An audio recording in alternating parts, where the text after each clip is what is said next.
Eric, we're thrilled to have you here today, amongst 5,000 of the most talented women in tech globally, the largest gathering anywhere in the world.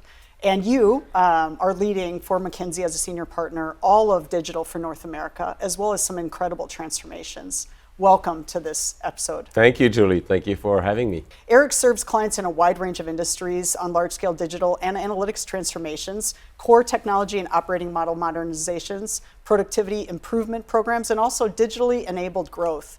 He works with senior leadership teams to help build their capabilities to undergo such successful change and also sustainably building capability underneath everything that is done to transform the organization. McKinsey Digital now represents more than half of the firm's client work.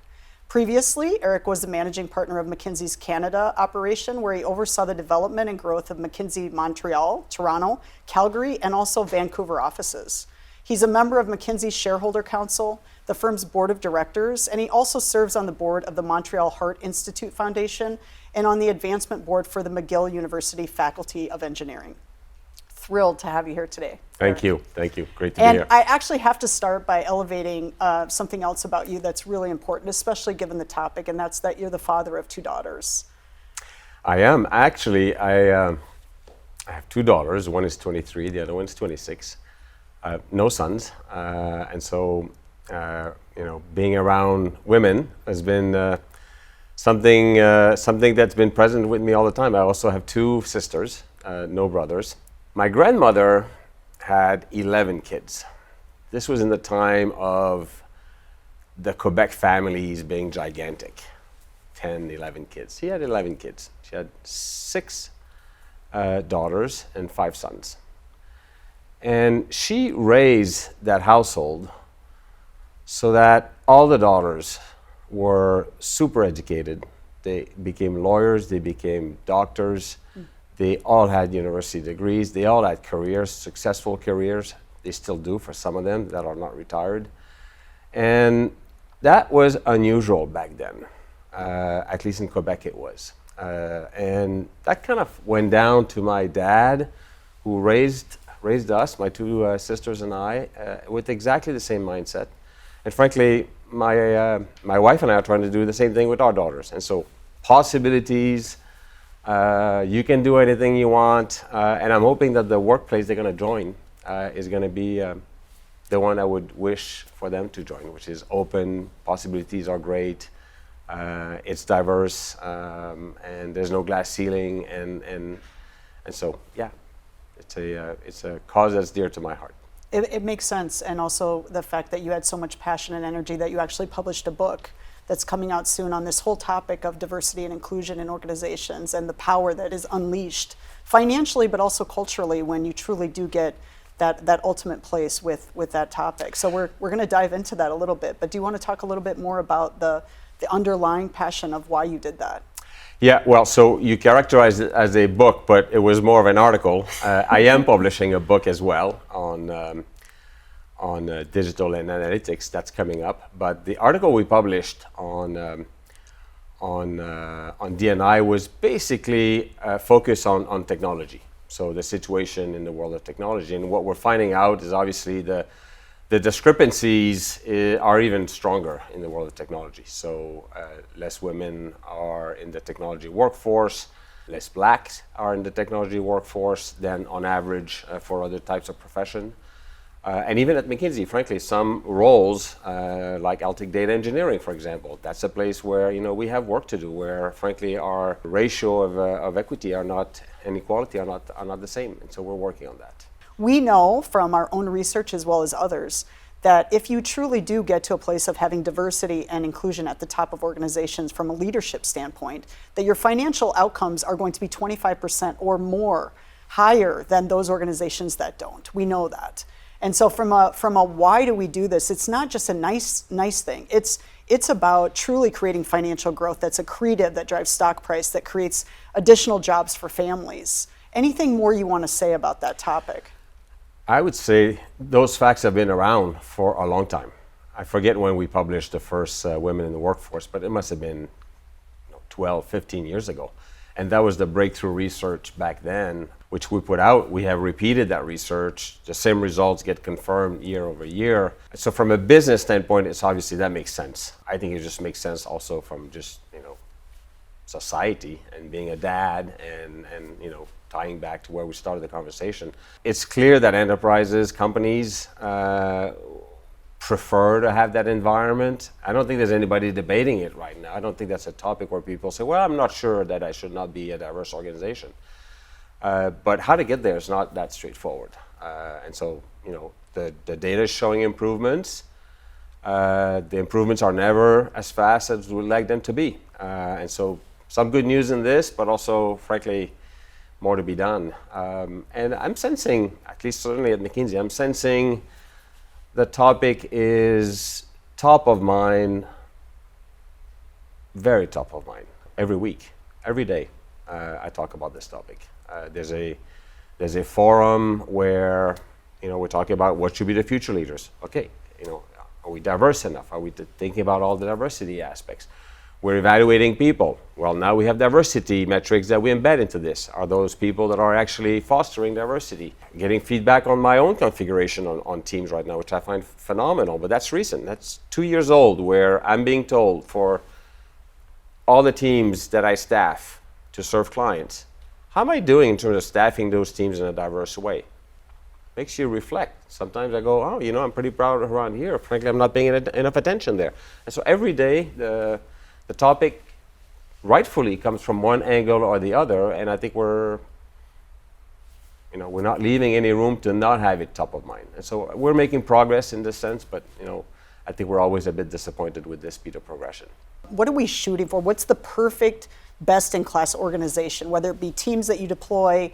We're McKinsey. We actually have a responsibility to be at the tip of the spear on this and actually be the example of what great looks like, in addition to the fact that this will create the most incredible innovation for our clients, as we talked about earlier. So what does that look like to you? What is that mosaic? So I think it's diversity that goes beyond just gender diversity. And so that's been clear. We want more racial diversity. We want diversity of thought. Even on our own teams, frankly, we're configuring teams that are quite more diverse from a skill set as well. And so it's this notion of assembling the best possible configuration of teams for success, and more diverse teams where we were a few minutes ago obviously perform better. So for me, it's about a diversity that goes beyond just gender. Gender is quite important, but other types are also important to the overall success. And it's also about having a place where every one of those diverse individuals feel like they belong. And that's also not so easy to create, especially when you have minorities that are quite underrepresented in terms of their diverse background. Well, for those, creating that sense of belonging requires more work. On one hand, we've got, let's try to staff our teams and have diversity, ideally 50-50 men and women, but also, as you described, like racial diversity as well as technical competency diversity. Correct. Is very, very important. How do you try to create a leadership mantra that, because it does take more time to find the diverse individuals when you're rushing and you're running on a treadmill at 14 and you got to get going, it's easy to take the people you've worked with before. The way the work gets configured at McKinsey is through what we call client service teams. So they're essentially groups of partners, associate partners, who more or less lead the relationship with the client. So when a project comes around, they decide how they're going to staff that team for maximum impact at the client. That's the point of choice. And so that staffing decision is quite important. The initial reflex is going to be, I know so-and-so, I know so-and-so, so exactly what you're saying. So they configure teams like they were before because they restaff the same people they work with. And that's, I think, the place where we've been able to actually make a difference by playing back to every one of these client service teams on a quarterly basis. Here's the results of your staffing over the last 3 months, over the last 12 months, over the last 24 months. And then they read this back and they look at how others are doing, other client service teams are doing, and they benchmark basically themselves versus others. I know when I get that report, I open it up and I look. and I go, oh my God, some areas here I'm not paying enough attention. That client service team for that specific client, I'm not paying enough attention. So what do? Whenever we have the next client service team meeting, usually it happens every couple of weeks, put the report on the table. Partners, associate partners, what are we doing? Why are we making staffing decisions like this? Bring it back in the conversation. Okay, it's been difficult to find so-and-so profile.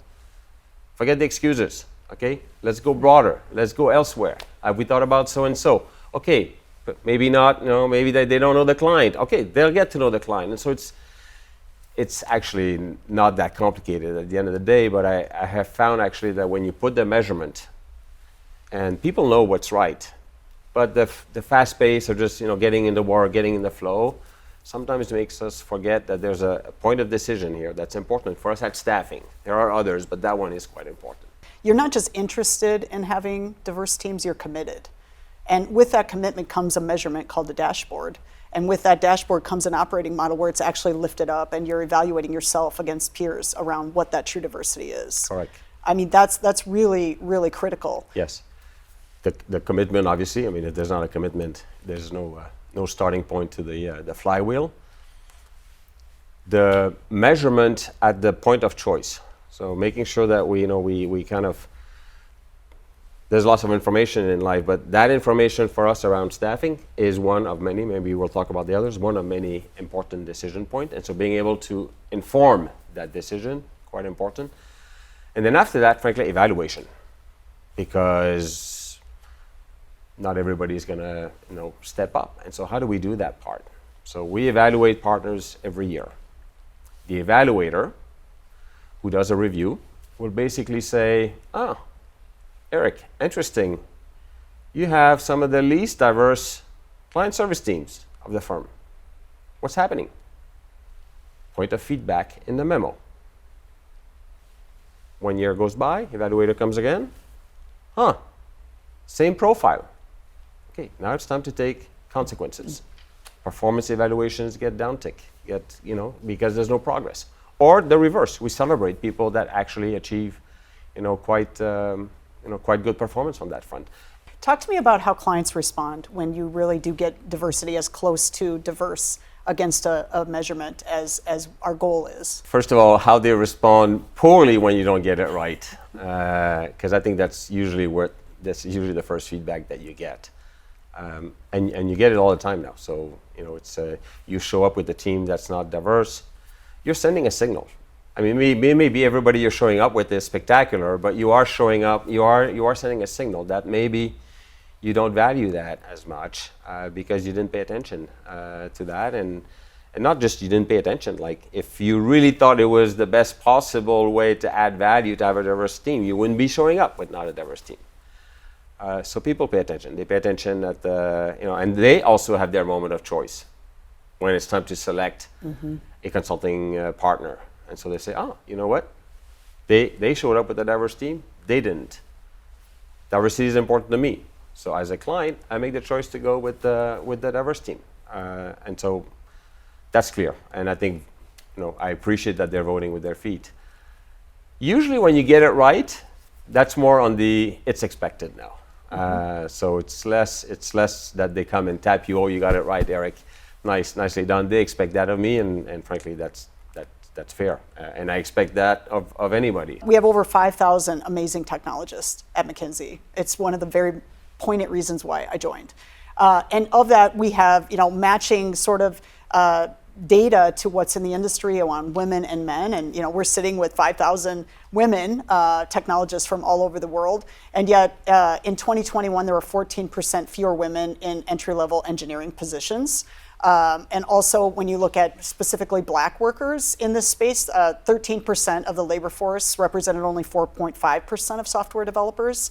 So we're talking about a pipeline that we really need to, as McKinsey, help to proliferate, help to create a space, a lighthouse where people are encouraged to actually go into the space to have truly transformative experiences in their career and for the globe as well. So talk about how have we changed how we recruit people from that wouldn't necessarily normally have been in the evaluation criteria for a McKinsey position. Yeah. So I think for gender diversity, and right at entry, people come out of college. So when we hire them for their their first position, I finally find that point of entry easier, because the colleges have done a pretty good job actually diversifying their own cohorts. It's not perfect, but it's pretty good. And so I think if we lean into that as employers, at least at the entry level, that has been easier for us. And so I forget the exact number, but we're not that far off from a 50-50 at entry. For the very technical position, a few roles like data engineering, more off than others, but in other like data science and design, and those are pretty good at entry level. I think what has been more difficult, and frankly has gotten us to change a bit our recruiting approaches, is racial diversity. Mm-hmm.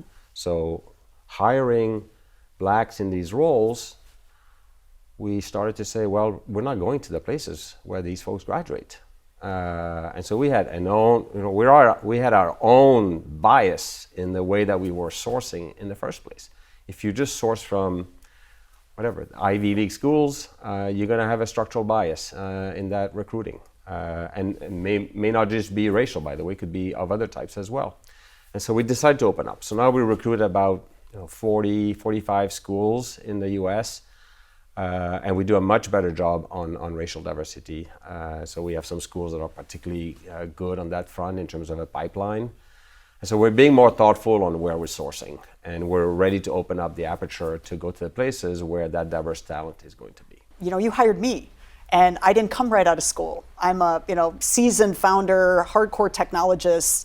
Why is that happening? Why is McKinsey actually seeking out folks like myself, female and founder and technologists, to come into the firm? We're looking for 3 other dozens Julies, so hopefully we find them soon. Listen, I think the McKinsey historically has not hired what we call experienced hires. So when I joined the firm, that wasn't the case. The model was you grow from the bottom up. But when we started to work in the technology space, and frankly in other spaces as well, but 10 years ago, maybe 15, we said, okay, there are expertise that we're just not able to grow quickly enough. And so we need to hire people laterally. And so we started to hire people laterally. And so today, in any given class of new partners, out of 100 new partners, 25% would be people that have been laterally hired, people like you. And that has brought a breath of fresh air in the firm. New ideas, new way of thinking. It was almost our own injection of yet another dose of diversity. But this time, yes, sometimes gender, sometimes racial, but also just skill set. People who knew how to do something that we did not know how to do well. As you think about inclusion, someone like myself coming in, and I've had consulting experience, but the vast majority has been as a hardcore technologist, business builder, and coming into a consulting firm like McKinsey with a whole different way of working, a whole different soft culture behind the scenes. Yep. How do you then create an environment where we all come together and we get the best, we elevate by a factor of 10 because of that diverseness coming to the mix? How do we do that? Well, first of all, we spend a lot of time when people join us, like you did, in the onboarding process. And so just through the interview, you get to know a whole bunch of people so you can assess whether it's going to be a good fit for you. But once you're in, we assign someone who's going to be the sponsor. And so I sponsor a few of these individuals that have come in, and my job is to make sure that they get connected inside the firm, they get deployed on their first few engagements, they get to know our ways. We have our own ways of doing work at McKinsey, and that does take a few engagement reps to get under your belt before you get the swing of it. But primarily it's about really making sure that they're connected to the different practices, the different areas of the firm that will provide opportunities for them to discover their new talents and for them to contribute, obviously, to our client service teams.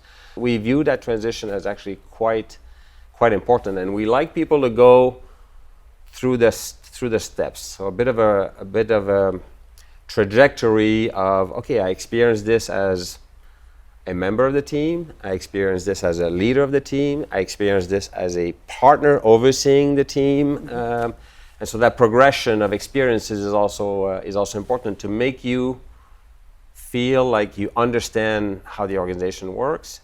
We have this expression at McKinsey, build your own McKinsey.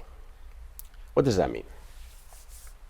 Build your own McKinsey are people you love to work with, are topics you love, are clients that you really care for. When I joined the firm, I was doing a lot of healthcare. I love doing healthcare work.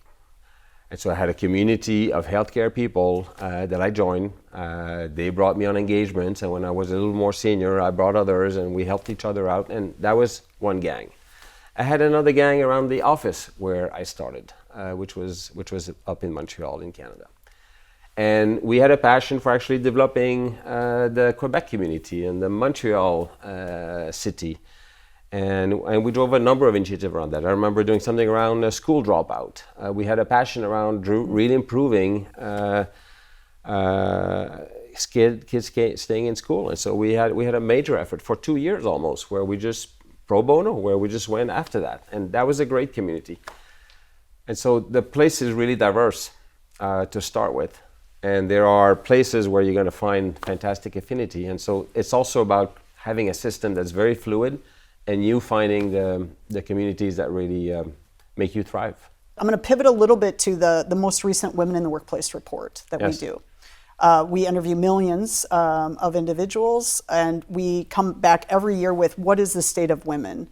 And I think for in particular for this, one of the biggest concerns coming out of the most recent report is the broken rung and the microaggressions that are sort of causing women to leave at the fastest rate since we've been doing this work. For every one woman that gets promoted, 2 leave the organization. Mm-hmm.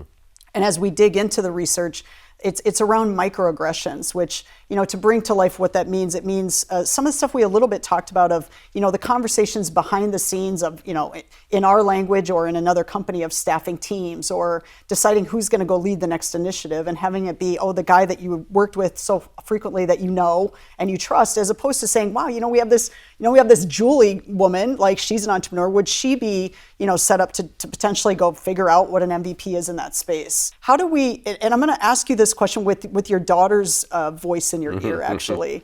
Your daughter is a data scientist, as you data engineer, yes. Yes, data engineer. So she's in this community with us remotely today. But if she were in a position of not being chosen or not being asked, and she came back to you and said, "Oh my gosh, Dad, I really wanted to do that, and I thought I networked it correctly, but I found out later that some other guy got the job and they didn't even ask me." Like, that's an example of what we're really talking about with microaggressions. And after 10 of those, your daughter's going to say, "Gosh, I don't feel like I'm seen or heard here, and I'm going to leave the organization." And that literally is the dashboard we're talking about. So how do we change that culture? It starts at the leadership level. Leadership sets the tone, no doubt. And if that's not there, then you're leaving room for microaggressions to grow. And so as an organization, I think the best thing you could do is actually have a sense, are my leaders actually role modeling what I would expect of them? Mm-hmm. And you do it with surveys. Ask through surveys, are people actually that kind of leaders you want them to be? So I'll give you an example. At McKinsey, senior partners, we get evaluated every 2 years. There's something called the Inspirational Leadership Survey that goes to everybody that's worked with you, even people that have not worked with you. And they write 2 things back about if they want to. So they say anything that was inspirational about this person and anything that was not inspirational about this person. I don't get to see it. It goes to my evaluator. And my evaluator basically reads and pages. Because people write, sometimes they write 2 words, sometimes they write a paragraph. And I I'm on this committee as well, so I get to evaluate others. I see what's written on these things. You pick it up. There's a thread there. If it's one person, everything, you forget about it. But when there's a pattern that you pick up in the thread coming from different direction, then you start to investigate in your interviews. Okay, tell me more about this individual. Tell me more about this. I'm reading about that. Everything is done confidentially, and so people want to offer up, and you do pick up patterns. And then when that's the case, at least in our case, we give feedback. It goes into essentially potentially preventing people from having promotions, having new roles, because they're just not role modeling what they should be role modeling. And so I get back to, it starts from the top. Do you have a way to actually know whether your leaders are role modeling what you're expecting of them? I describe what our method is. I'm sure there are others that are just as good. And then after that, you take action. And you reinforce with the organization that if they're not role modeling the behaviors you would expect of inclusion, of no backdoor things, getting right behaviors in their own client service teams, are they role modeling for themselves? Then if you don't have a pulse of that, then it's hard to change. Because where do you start? I mean, microaggressions, that's hard to chase. That's hard to chase, microaggression by microaggression. But leadership behavior, that's easier to chase. I love it. I'm going to take us right back to where we started with your grandmother and the 11 children and her building really a foundation and an expectation and creating the environment for her daughters, her 6 daughters, to be as successful as her sons. And now you have the opportunity to do that not only with your 2 daughters, and have done it, but as you think about your legacy at McKinsey and specifically driving right through diversity inclusion, how would you describe that if you were telling your daughters? I would say, that's a tough question, Julie. I think that I would point to being able to build the next generation of partners in McKinsey Digital, being much more diverse, racially diverse, gender diversity, for sure, but also skill-wise, much more diverse. And I think on any one of these 3 dimensions, we've moved the needle quite a bit over the last few years. But I'll take you back where I started. On any one of these dimensions, there's still lots of work to do. And I wouldn't claim best practice on any one of those, but we have made good progress, so I'm proud of that. Eric Lamarre, what an incredible pleasure, not only to have you here today, but to be right in the boat with you, rowing, to really make global change happen for our clients and also in the space of societal impact through diversity and inclusion at the foundation of everything. So thank you for taking the time. I could not ask for a better 30 minutes with you. Thank you, Julie. You're awesome.